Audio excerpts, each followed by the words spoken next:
If you feel like you keep experiencing the same unwanted cycles, and no matter what you do, you're taking all the right steps, you're taking all the correct actions, but you feel like even if you start to gain a little bit of momentum or you start to see the light at the end of the tunnel, you find yourself rolling backwards again into the same bad habits, the same pattern, the same routine that you don't want, and you feel like you just, for the life of you, cannot figure out what else to do in order to reach your end goal.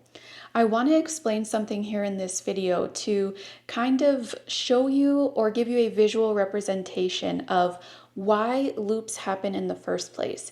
And when I learned why loops happen and how they happen, that is what helped me to finally break all of those unwanted patterns, unwanted cycles, unwanted loops that I kept experiencing in my life. And I used to struggle a lot with overthinking, anxiety, and it would always lead me into states of depression. And I would experience the same thing in regards to, luck, like feeling like I was unlucky all the time or like bad things were always happening to me. And once I understood this concept of how our brain actually works and how and why it keeps us in these loops, that's when it all started to click for me, and I was finally able to see drastic changes in my life. So, let's say, for example, that there is an event, and the event itself is actually your current reality or what you're experiencing right now in your life. And this event has a very specific dress code. The dress code for this event is formal, and you have to be wearing all black. Now, the dress code here is representation of your current self-concept or your current self-image or your current identity, meaning who you know yourself to be and how you view yourself internally. Along with the dress code, there's also an important key element at this event, and that is the clipboard that the doormen have at the door. The clipboard is very specific, okay? Not only does it have the dress code, but in real world terms, the clipboard holds the list of subconscious rules that you know to be true for yourself, aka all of your beliefs. So these are good beliefs, these are bad beliefs, these are neutral beliefs. The doormen are obviously the gatekeepers of the event. The doormen represent your reticular activating system. It follows all of your subconscious rules that are laid out for you on the clipboard. Now, if you show up to the event and you're not following what's on the clipboard, the gatekeeper is not going to allow you in. What this looks like for us is your reticular activating system does not allow in to your conscious awareness whatever does not match your set of subconscious rules. So let me give you an example for this. Let's say that you're trying to reach a certain level of success in your career, but at some point in your childhood, a teacher told you that you need to start taking your education seriously, because if you don't, people aren't going to take you serious when it comes to getting a job after high school, or they told you some sort of variation to that, okay? But for you, you took that experience as, okay, well, I guess people aren't going to take me serious then, or people aren't going to take me serious in my career. And you held that subconscious belief internally for years and years. So now, fast forward to your current job or your current position. You keep trying to advance, but no matter what you do, your supervisor overlooks you. You're putting in all the work, all the effort. Your quality of work is outstanding, but again, no matter what you do, you get overlooked for promotions. Now, your reticular activating system is only showing you what you believe to be true or what you know to be true. AKA, it's showing you that you are not capable of success. It doesn't mean that success is not an option. It just means that you're incapable of seeing it as an option because it's not a part of your subconscious rules. So let's go back to this event. Let's say that you show up to the event and you're wearing yellow. This represents you wanting to see some sort of change in your life, or in this example, you want a promotion. You want to reach a certain level of success, whatever that looks like for you. But you're showing up in yellow because, again, you want this certain thing, but that certain thing does not match what's on the clipboard. It doesn't match your identity. It doesn't match your subconscious rules. Now, the doormen tell you, I'm sorry, but you're not matching what's on the clipboard here. You're not in dress code. So you say, that's fine. Let me go home and change. So you go home and change, but you notice that you don't have anything black to wear. So you put on the next best thing. You put on something blue. This is the equivalent of you doing all the right things. You're putting in the effort at work. Your work production is high quality. You're applying to higher positions. So you show back up to the event, and the doormen are looking at the clipboard again. They're like, I'm sorry. I know you really want to get into this event, but you still do not match the requirements.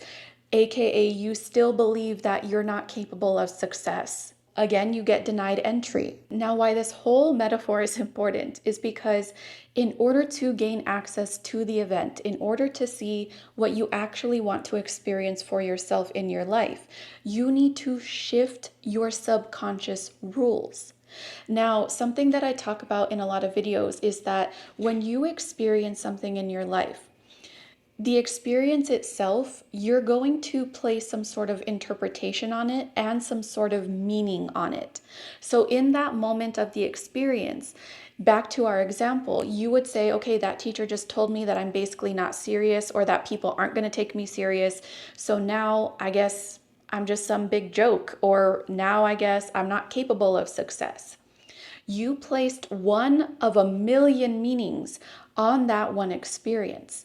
But whenever you place a meaning on an experience, it doesn't necessarily mean that the meaning or the story you gave that experience is factual. It's just in that moment, it is very much factual for you. And that is okay. But if that meaning is not helpful to you, especially now that we're with this example in the future, you can't seem to progress in your career. Or the same would go with love. If you have this limiting belief in regards to love, but now you feel like you just can't experience the love that you want, you can't call in the love that you want. It's because you need to go in and change whatever meaning that you gave, whatever experience that led to that limiting belief. It's not that you have to invalidate whatever you felt, from that experience. It's that you're just shifting what you know to be true about it. So instead of looking at that interaction with the teacher as, okay, well, I guess now I'm not going to be successful, you can go back and be like, you know what? I know that the teacher's words hurt me, and I know that they were just trying to help me. But that didn't mean that my value or my level of success needed to be diminished. I am still good enough and capable of reaching success. I am still a hard and dedicated worker, and I know that I deserve success. So you see how that meaning is completely different than the original one that you gave that experience with the teacher. That's exactly all you have to do is just shift the meaning, shift the perspective and the interpretation that you placed on a given experience. When you do that, you're able to shift your conscious awareness, and you're also able to give, let's go back to that example, the clipboard. You're writing a different set of subconscious rules on there, aka a different dress code. So now your reticular activating system, it's always going to follow whatever the subconscious rules are in your mind. It doesn't matter what they are, it doesn't matter if they change. The reticular activating system is always going to follow it. So when you start rewriting those subconscious rules, the reticular activating system starts following it. So now it lets in new opportunities based on your new set of rules. So now you might experience your supervisor finally acknowledging all your hard work and your quality of work.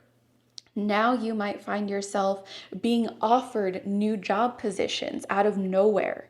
Now you might find yourself at the right place at the right time. Some stranger walks into your life and they're like, you'd be so great at this position that I just opened up in my company. Like there's so many possibilities, right? But again, before you were only limited to a certain perspective, a certain point of view. But once you make that shift internally with your subconscious rules, you're allowed to experience more. Whenever I understood this completely, that was when I was able to shift some of my subconscious blocks that were preventing me from experiencing things in my life that I actually wanted. So if you feel like this hit home for you, if you feel like you've been trying to do all the right things, nothing is working, turn inward and really take a look at those subconscious blocks that you are holding within yourself. And if you need support with this, I do have my mentorship open right now where we work one-on-one together and bust through those blocks together. So if you're interested in that, I do have the link to that in my description. That does it for this one. I will see you next time. I love you. Bye.